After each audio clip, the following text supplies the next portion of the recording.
Keterlibatan aksi pemuda terhadap kelestarian bumi tentunya sangat penting sekali ya. Apalagi di era milenial seperti sekarang ini. Sangat banyak sekali pengguna media sosial, di mana media sosial ini dijadikan media publikasi oleh generasi muda untuk menyampaikan ide, gagasan, ajakan, dan seruan untuk melestarikan lingkungan dalam upaya pelestarian bumi. Aksi yang dilakukan pun beragam sesuai dengan posisinya masing-masing. Sebagai contoh yang dilakukan sekelompok pemuda di Kalimantan Tengah, mereka menggelar pentas seni yang bertemakan lingkungan hidup tahun 2016, di mana tahun 2015 terjadi kebakaran lahan gambut. Tujuannya apa? Yaitu penyadartahuan kepada masyarakat tentang pentingnya menjaga ekosistem lahan gambut agar tidak terbakar setiap tahunnya.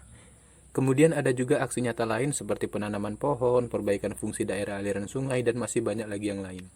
Sehingga melalui ide, kreativitas, dan publikasi aksi mereka tersebut dapat menginspirasi berbagai lapisan masyarakat tanpa memandang gender, usia untuk menyayangi dan melestarikan bumi tempat tinggal kita ini.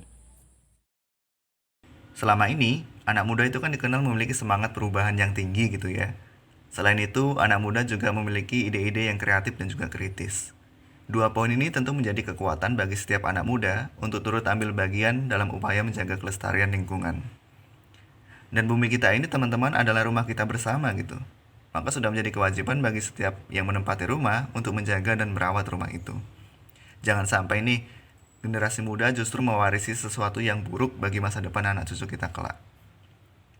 Kekuatan lainnya yang dimiliki oleh anak muda adalah jangkauan untuk mendapatkan informasi yang lebih cepat.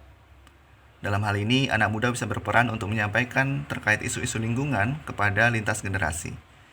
Apabila pesan-pesan ini tersampaikan ke masyarakat luas, kita tentu berharap akan semakin banyak muncul kesadaran untuk lebih mencintai dan juga merawat kelestarian lingkungan kita bersama.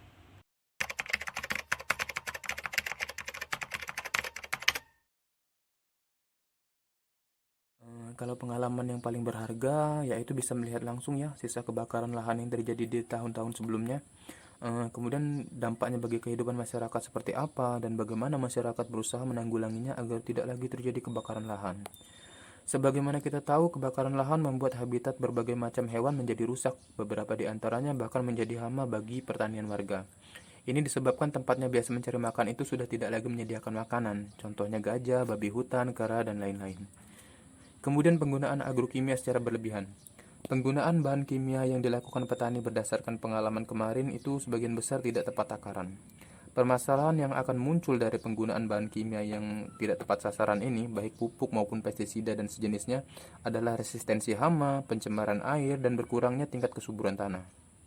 Namun kabar baiknya di beberapa tempat sudah ada juga sih desa yang sudah memiliki kesadaran untuk menjaga lingkungan, misalnya dengan mengelola lahan tanpa bakar, penggunaan pupuk organik, dan pengendalian hama terpadu.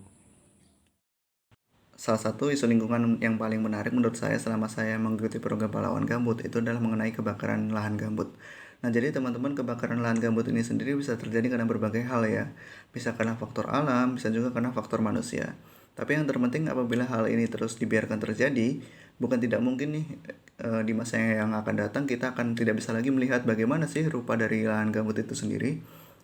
Isu lingkungan yang lainnya adalah mengenai ketersediaan air bersih nih. Jadi teman-teman masyarakat yang tinggal di kawasan gambut itu mencukupi kebutuhan air bersihnya dengan cara menampung air hujan. Dan apabila musim kemarau itu datang, mereka terpaksa harus membeli air yang harganya tidak murah teman-teman.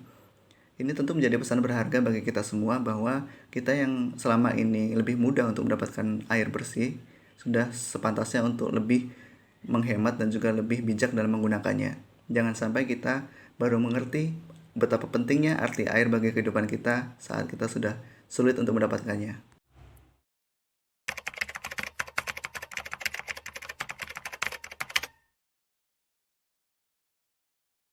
Jika berbicara tentang pemahaman, tentunya tidak terlepas juga dari pembelajaran ya. Dalam hal ini tentunya perlu juga nih dikombinasikan dengan sosialisasi sebagai pengantar dan praktik sebagai tindak lanjutnya. Jadi masyarakat diberikan sosialisasi terlebih dahulu, kemudian pembelajaran, dan kemudian praktek langsung ke lapangan.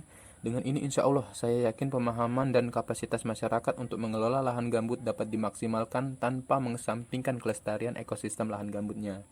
Tinggal bagaimana nanti proses sosialisasinya, pembelajarannya, dan praktek ini bisa diserap oleh masyarakat. Nah, maka dari itu, perlu dipilih nih metode pembelajaran yang tepat seperti apa untuk masyarakat dan materi seperti apa yang nanti bisa diserap oleh masyarakat untuk mencapai target goalnya.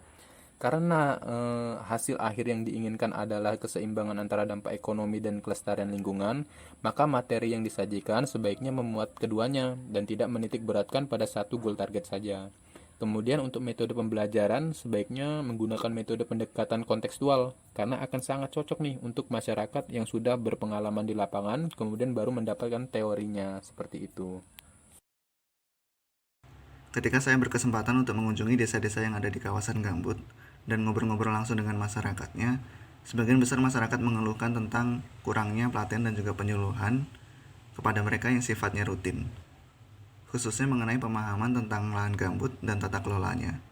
Dari sini kita bisa mengambil suatu kesimpulan bahwa sebetulnya mereka sangat menginginkan adanya pelatihan dan penyuluhan yang memang khusus membahas mengenai pemahaman tentang lahan gambut dan tata kelolanya. Pendampingan juga dibutuhkan dalam hal ini agar masyarakat kemudian bisa mendapatkan tempat untuk bertanya ketika mereka mengalami kendala dalam prosesnya.